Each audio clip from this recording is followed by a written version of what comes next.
Salut tout le monde, donc voilà, je vais vous faire une petite vidéo pour vous montrer comment démonter un rétroviseur, ou plutôt donc la coque du rétroviseur sur une Volkswagen Charan 7N, donc la version à partir de 2011. Donc voilà, ce sont généralement tous les mêmes rétroviseurs sur la Charan et sur la Alhambra, sur la Tiguan. Dans ces années-là, on retrouve beaucoup de véhicules équipés de ce rétroviseur-là. Si je dis pas d'erreur, chez Skoda aussi. J'en suis pas très sûr, mais bon. Donc voilà, je vais vous montrer globalement comment est-ce qu'on démonte la coque du rétroviseur. Donc moi j'ai fait l'erreur et pourtant je connaissais déjà le système, j'avais déjà fait ce travail-là. Mais par l'oubli et le stress, j'ai démonté ma coque de rétroviseur par l'extérieur, chose qu'il ne faut jamais faire parce que sinon on casse la coque, on casse les clips de l'intérieur et du coup la coque elle tient plus très bien. Donc voilà, pour démonter la coque du rétroviseur, ou si vous voulez avoir accès au clignotant ou autre, ou l'ampoule ici en bas, il suffit tout simplement de commencer par la glace. Donc voilà, il faut rien toucher, rien démonter de l'extérieur. Il faut simplement enlever la glace. Donc voilà. Donc moi j'ai eu le problème sur l'autre rétroviseur, mais je vous montre celui-ci parce qu'il est encore remonté. Donc voilà, ici la glace, comment est-ce que je l'ai retiré? J'ai tiré, donc j'ai poussé avec mon doigt la glace vers le bas et j'ai passé mon doigt vers le haut. Enfin, j'ai fait plusieurs tentatives un peu de tous les côtés, tout en allant mollo parce que j'ai peur de casser la glace. Le meilleur c'est d'utiliser un outil, genre les plastiques orange qu'on voit sur internet avec lesquels ils démontent les garnitures d'intérieur. Donc voilà, moi je l'ai fait avec un tournevis, mais je le déconseille vivement parce que ça peut casser votre glace et c'est pas le but. Donc voilà quoi, je vous conseille vraiment de faire attention et essayer de démonter la glace. Je vais vous montrer comment est-ce qu'elle est retenue. Donc voilà, elle ressemble à ça. Voilà. Donc il faut aussi faire attention de ne pas casser la glace comme j'ai dit. Une fois que vous l'avez retirée, vous allez voir qu'il y a deux câbles qui la retiennent. Et ces fils, ce sont pour chauffer la glace du rétroviseur. Maintenant, il faut quand même mettre un peu de l'huile dessus parce qu'ils sont souvent très secs. Et pour éviter de casser les câbles, parce que ça se casse très vite quand c'est rouillé. Et donc une fois que vous avez enlevé le plus et le moins, je vais vous montrer à quoi ça ressemble. Je vais aller de l'autre côté. Donc voilà, ça ressemble à ça. Voilà. Une fois qu'on arrive à cette étape-là, donc voilà, ça c'est les fils. Voilà, la glace elle est retenue ici à l'intérieur, je pense.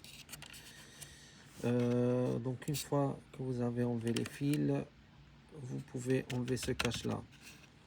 Et pour ça, il faut retirer ces deux vis qu'on retrouve ici. Donc une ici, une là. Ce sont des vis Torx. Je vais vous montrer le Torx que j'ai utilisé pour celui-ci. Pour ces vis-là, c'est ce Torx là.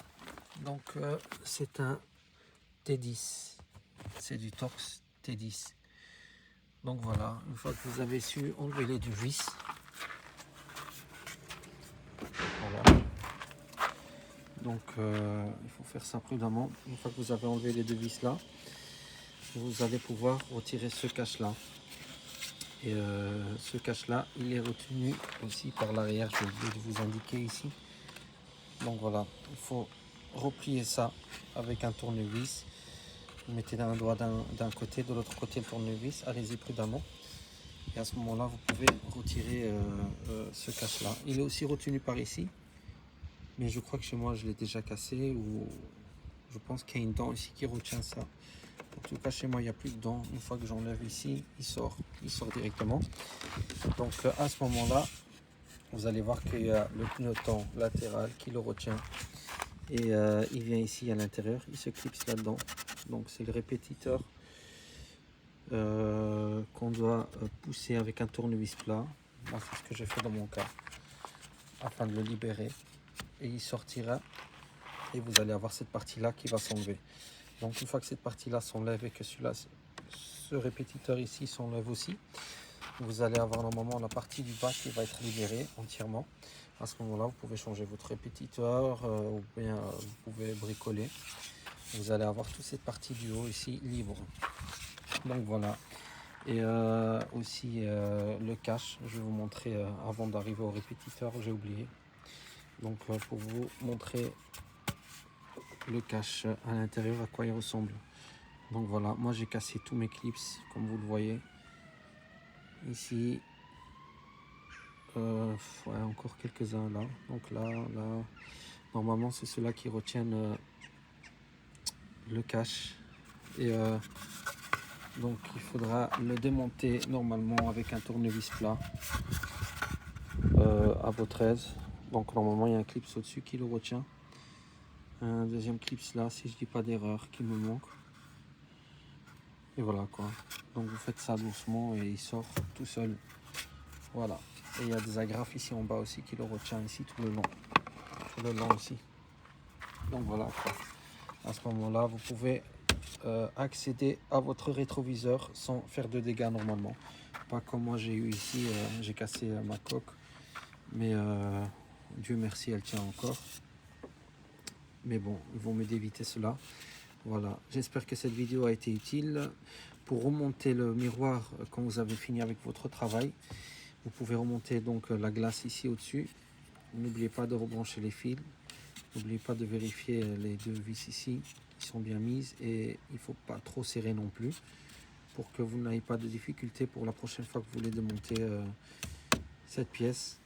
Et je vous conseille d'y aller prudemment pour remonter la glace, afin de ne pas la casser, parce que ça se casse très vite. Donc vous essayez de la pousser dessus, bougez légèrement et vous poussez donc pas trop fort non plus pour pas briser, mais vous poussez donc la glace pour qu'elle retourne à sa place dans ce moteur là. Donc voilà, j'espère que cette vidéo a été utile pour vous et je vous souhaite un bon courage avec ça et à bientôt pour d'autres vidéos. Merci pour le visionnage. Salut.